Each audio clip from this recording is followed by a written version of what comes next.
What's happening, everybody? GENOTHADRAGON is back at you with another toy review. This time, I'm taking a look at the Marvel Legends Silk action figure from the current Spider-Man series, which features a Space Venom Build-A-Figure. Finally came across this series. Been waiting for it specifically for two figures, but for all the figures I picked up, saw the entire set. But all I did, well, I'll go into more of that later. But yeah, here she is, Silk, one of Marvel's. I don't know, you say, I don't know how popular she was, but I kind of liked her and what I have read of her in some of her earlier stuff. So, yeah, here she is. Take a look at what she features. Got an extra head there, got a little scarf there, and then the leg, I believe that's the left leg for Space Venom. And on the right, we got Spider-Girl, and then left side, Silk. And on the back, got our two characters there. They do share this packaging. Shows they're labeled as the web-slinging heroines. And quickly take a look at the bio. These fierce females fight for justice with quick reflexes, super strength, and classic web-slinging action. And then can show you the full series here. There's Space Venom, and then we got Ultimate Spider-Man, Peter Parker and Miles Morales, Electro, Silk, Spider-Girl, and Hobgoblin.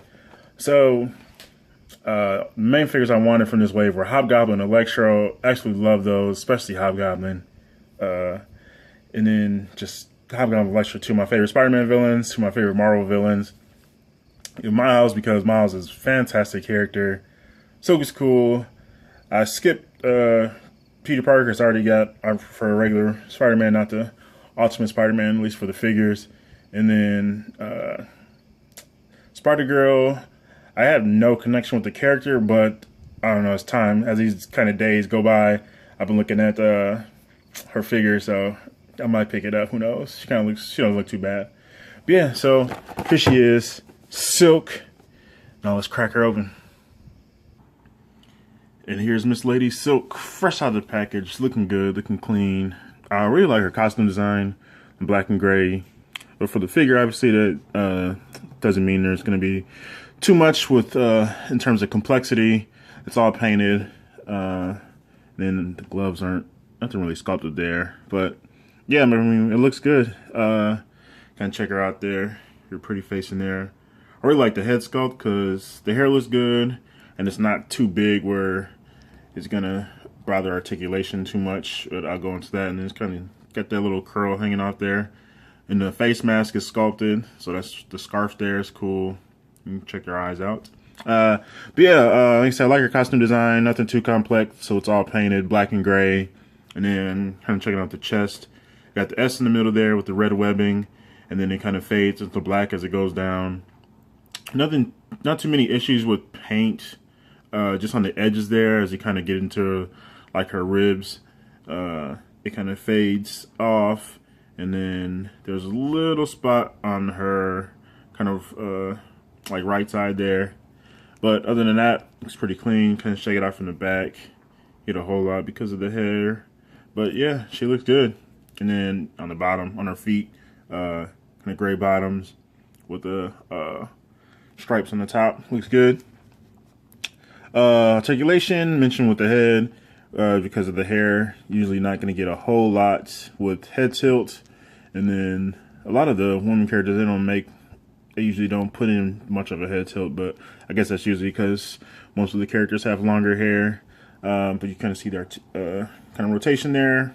I think it's pretty good. It goes more to the left. Shoulders, kind of see your wingspan.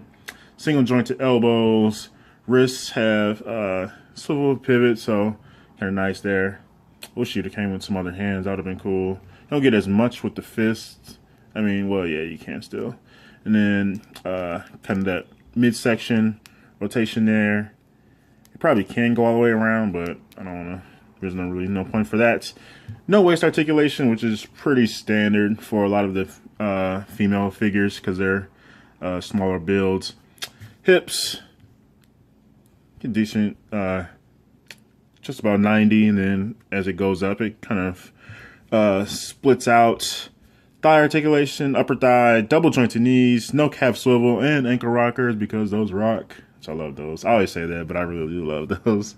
Ever since I saw those with the Marvel Universe figures. I don't know if the G.I. Joe figures have them as well, but in Marvel Universe, Marvel Legends, ankle rockers, they rock. I love them. So yeah, that's that. And Miss Silk stands just above. She's about 6 1/4, give or take. Just under 6 1/4, I mean. So here's Silk. And here she is next to Figma Multico Kusanagi from Ghost in the Shell Standalone Complex. And then Marvel Legends Rogue from recent X-Men Legends Wave, which you already saw my review of that, so go check that out. So here she is. Obviously, she's going to be taller than the Figma figures, and she's just a couple hairs shorter than Rogue. It's pretty close, though. And for accessories, Silk comes with one leg of Space Venom, and then interchangeable head, as well as a scarf. I really like this one. This is cool. This one's molded as well. Take that off. Put her scarf on there. This is a really good look. The scarf kind of reminds me of Bishop a little bit, because he always had the red scarf hanging down. But yeah, so you kind of get her full face in there with the scarf hanging down. I really like that look. I can imagine a lot of people kind of displaying her just like this. So you can't go wrong with either head. This is very, kind of reminds me of Katana. Or not Katana, but Elektra and Katana, but, you know, red. But yeah, so I like those. Nothing, she doesn't really need much accessories because, you know, the Silk. But yeah, I like what she has with the head and the scarf. So overall, I'm very happy with the Silk figure. She looks great. Like I said, I like her costume design and the head sculpt, and then with the addition of the interchangeable head as well as the hanging scarf. Nice little accessories because she doesn't really need any, and that's just perfect. And yeah, she's just a great looking figure. If you like Silk, you should definitely pick her up. If you just like the Spider-Verse, or like I said, I usually say, like, if you like cool action figures, this is definitely one you should pick up. Another welcome addition to my Marvelous women. To the women of Marvel in my collection. Fantastic looking heroine. So yeah, let me know what you think of this review. Think of Silk as a character or as a figure. As always, thanks for watching. Like, subscribe, comments, hit me up, GENOTHADRAGON. Thanks for watching, and happy toy hunting.